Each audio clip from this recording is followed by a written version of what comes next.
말씀의 제목, 하나님은 우리 편이다. 표절을 1절에 함께 읽었습니다만 본문의 배경은 다윗의 신하 요압이 에돔에게 크게 승리한 사건을 배경으로 합니다. 다윗은 이 큰 승리를 전혀 예상하지 못한 채 이 시를 지었겠죠. 그 하나님께서 여기 이제 왜 도와주시지 않느냐고 원망하고 탄원하는 표현이 아마 그런 이유일 것이기 때문입니다. 하나님 앞에서 이 승리를 거두고 났지만 기도할 때는 그 전에 기도를 했기 때문에 그랬겠죠. 먼저 1절부터 5절에서는 우리를 회복시키소서라고 기도합니다. 다윗은 하나님이 이스라엘을 버리시고 이스라엘을 흩으시고 이스라엘에게 분노하셨다고 탄식합니다.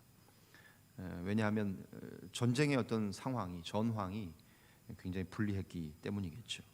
그러면서 하나님이 땅을 진동시켜서 갈라지게 하시고 주의 백성을 어려움에 처하게 하시며 포도주에 취한 자들처럼 비틀거리게 하셨다고 탄식합니다.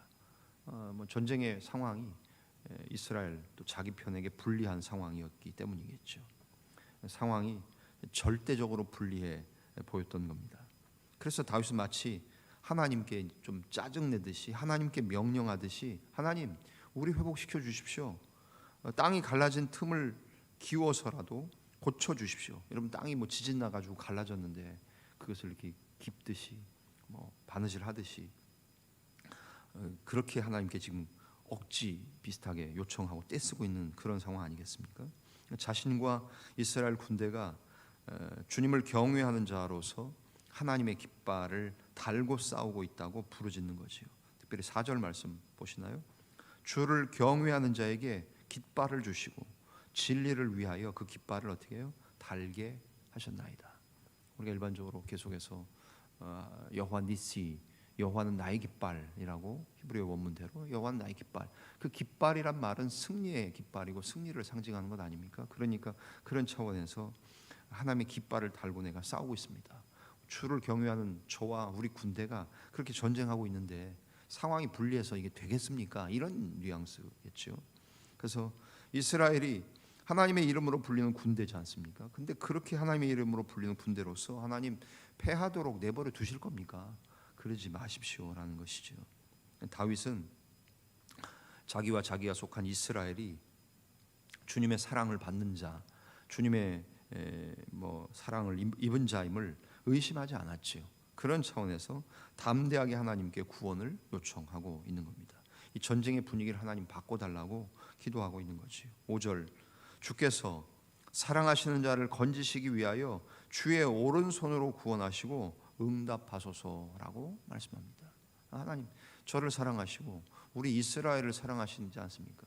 우리가 누구 백성입니까? 하나님 당신 백성 아닙니까? 근데 우리를 이렇게 전쟁에 어려운 상황에 두십니까? 하나님 도와주십시오. 하나님 응답하십시오. 그렇게 기도하고 있는 내용이지요. 이처럼 하나님을 신뢰하는 자, 하나님의 사랑과 구원을 의심하지 않고 담대하게 기도할 수 있어야 합니다. 그런 차원에서 1절부터 5절에서 하나님 우리를 회복시켜 주십시오라고 기도합니다. 더 나아가서 6절부터 9절 중반부에서는 승리의 약속 그거 하나님 지키십시오. 우리한테 승리 주신다고 말씀하지 않으셨습니까? 그거 지키십시오. 그렇게 말합니다.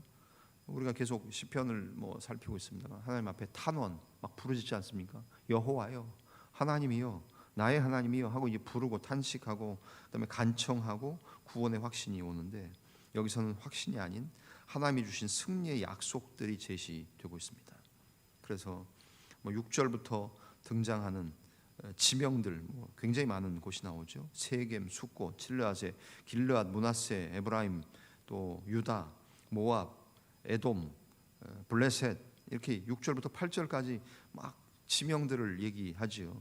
이스라엘의 모든 영토들 하나님을 야곱이 하나님을 만나서 제단을 쌓았던 세겜과 숫곳으로부터 이스라엘의 모든 영토들 또 주변에 있던 열방과 나라들 이방 나라들 모든 것을 이스라엘에게 주겠다는 하나님의 약속 하나님 그 말씀하지 않으셨습니까? 우리 조상 야곱에게 말씀하셨던 그리고 가나안 정복 전쟁을 통해서 얻었던 그 지역들 또 이방의 나라들 다 하나님 우리에게 주시겠다고 약속하셨던 것 아닙니까?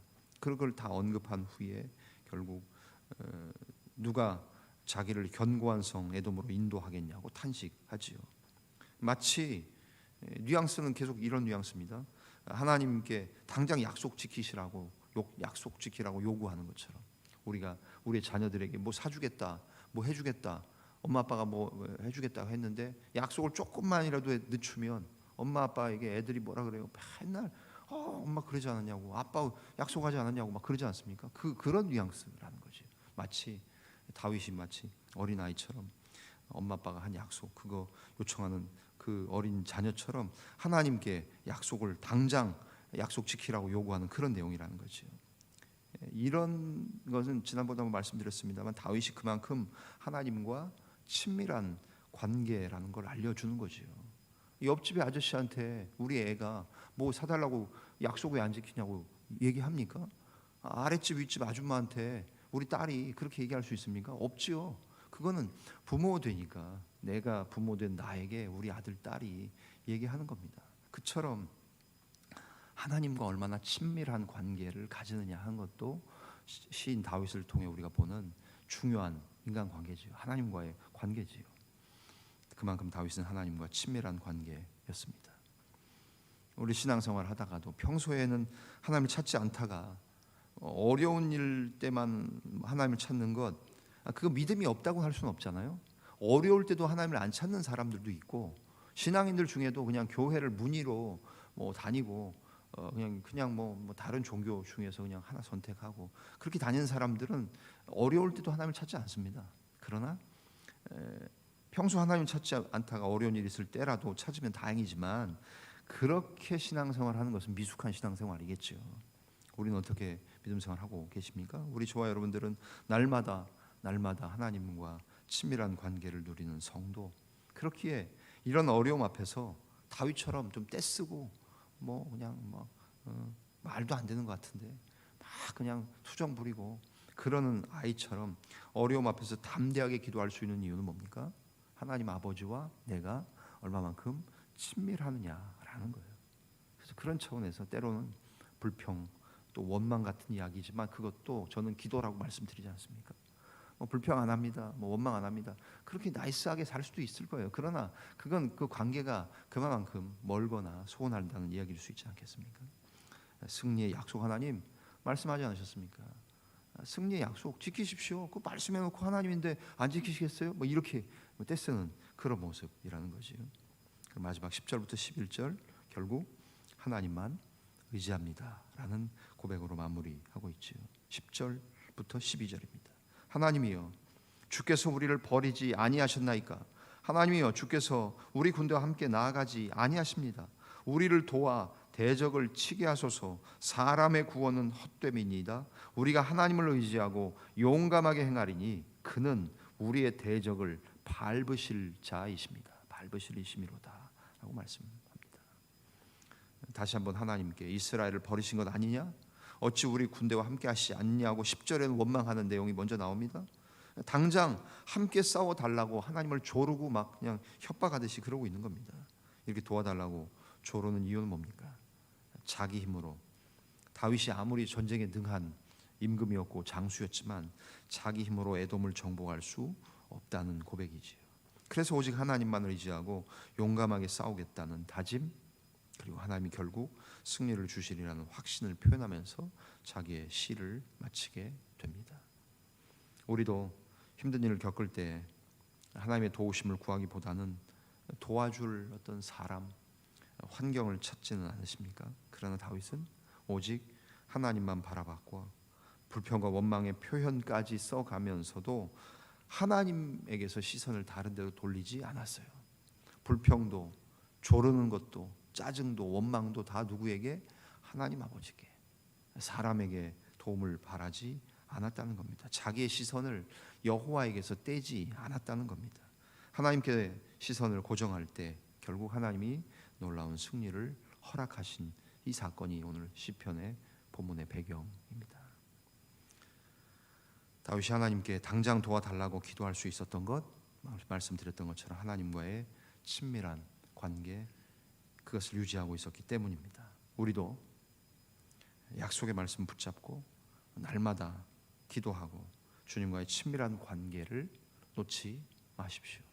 주님과 더 가까이, 주님께 더 많은 이야기들, 주님께 때로는 나이스하게 얘기 안 하셔도 됩니다. 때로는 짜증도, 불평도, 원망도 조르고 막 하나님 우리 편에서 협박한다는 표현이 이상하지만 그렇게 해서라도 주님과 가까이 지내는 것, 그러면 어려운 일을 당할 때 다윗처럼 하나님께 담대히 간구할 수 있게 될 것입니다. 하나님은 우리의 간구와 호소를 기뻐하시고 응답하시는 그 하나님은 우리 편이며 내 편이십니다. 그런 주님과 또 오늘 하루도 동행하시고 내일 주일 종려 주일로 복되게 예배하는 오늘 하루 복된 예배일이 되어지실 수 있기를 주님의 이름으로 간절히 축원합니다. 기도하겠습니다. 살아계신 하나님 감사합니다. 다윗이 하나님이 내 편이시고 그러기에 나를 회복시켜 주시고 우리 군대를 이스라엘을 도와달라고 승리의 약속하시지 않았습니까? 하나님 다 주시겠다고 온 이스라엘과 열방과 이방의 나라들까지 다 주시겠다고 약속하지 않으셨습니까? 그런데 지금 전쟁의 상황은 이게 뭡니까 하나님? 도저히 이해할 수 없습니다라는 이런 뉘앙스로 찬양하며 기도하는 다윗을 봅니다. 하나님과의 관계가 친밀했기에 드릴 수 있는 기도입니다. 주님, 우리도 주님께 할 말 못할 말 다 할 수 있는 그런 친밀한 관계 되게 하시고, 그래서 하나님께 모든 것을 말씀드리고 아뢰며 하나님께 시선을 떼지 않는 우리 하나님의 귀한 복된 자녀들 우리가 될 수 있도록 은혜를 허락하여 주시옵소서. 오늘 하루 또 어젯밤에 기도하고 피곤하지만 그러나 좋은 습관을 좇아 그리고 나 한 사람이라도 기도하여 우리의 교회를, 주의 몸된 교회를 계속해서 주님이 일하시도록 돕고자 달려나온 종들, 온라인으로 유튜브로 연결하여 기도하는 종들, 하나님 원근 각처에서, 군문에서, 해외에서 우리의 자녀들 하나님 있는 처소에서 하나님이 그들을 보호하시고 지키시며 그들의 모든 신앙과 삶을 책임지시고 인도하여 주옵소서. 모든 것을 감사하며 축복하며 예수님의 이름으로 기도하옵나이다. 아멘.